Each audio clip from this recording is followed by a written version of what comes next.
Hola, xiquets i xiquetes. Mireu, estic així envoltada de llibres perquè d'ací poquet serà el dia de Sant Jordi, el dia del llibre. I vos vaig a contar un conte, per celebrar. Vaig a contar el de un Sant Jordi molt tossut, val?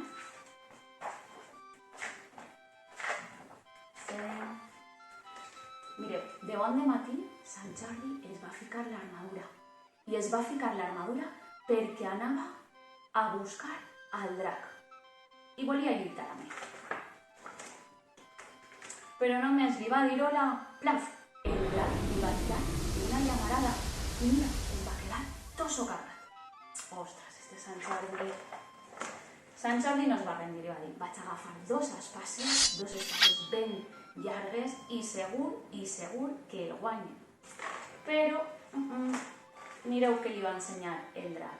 Pues li va ensenyar els seus quissars i el pobre Sant Jordi se'n va anar cames, però pa què vos vull? Mireu, corrents se'n va anar. Este cavaller era molt i molt tossut i va dir, jo és que tinc que guanyar a este drac, però com siga. I va agarrar un muntó de destrals i va dir, ara sí que vaig a guanyar-li. Però, mireu, així tenim el drac que li va ensenyar les seues urpes i el cavaller, tot espantat, se'n va anar corrents. Però ja hem dit que Sant Jordi era molt, però que molt tossut. I va agafar unes llances i va dir, ara segur que puc en el drac, és impossible que ja guanyen aquestes llances. Però va agafar, i el nostre drac va agafar les llances i les va gastar de furgadents. I el pobre cavaller es va quedar un poc decepcionat. Però què vos penseu? Que es va rendir? Pues no. Va agafar un muntó d'arcs, un muntó de fletxes i Sant Jordi va dir, no, segur que guanya el drac. I així que se'n va anar a ell en tots els arcs i totes les fletxes. Però el nostre drac en un bufí va fer desaparèixer a totes les fletxes. Però ja hem dit que Sant Jordi era però que molt i molt tossut. I va agafar un muntó de cavalls, en un muntó de bombes i va dir, bueno, ara en l'exèrcit que tinc, vamos, vaig a guanyar el drac, però ja, segur que sí.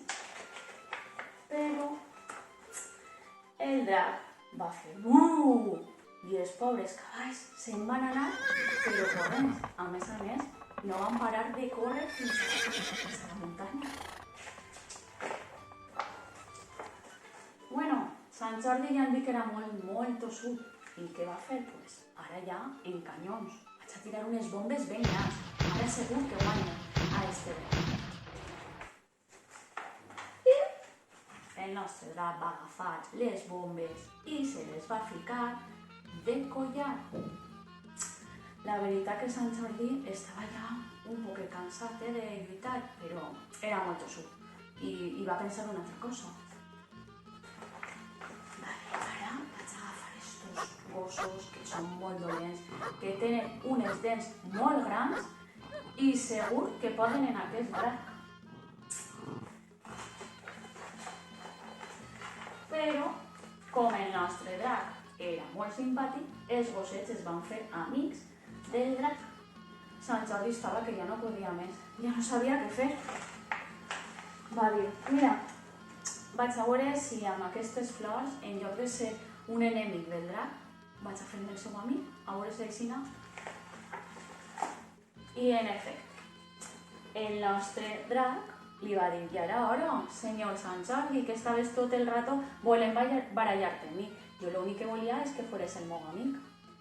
I així va acabar la llegenda de Sant Jordi, en què el drac, els amics de Sant Jordi i la seva princesa van estar tots molt units i molt contents. I ja no es van tornar a barallar més mai, ni el drac ni el cavaller. I conte, ja s'acaba.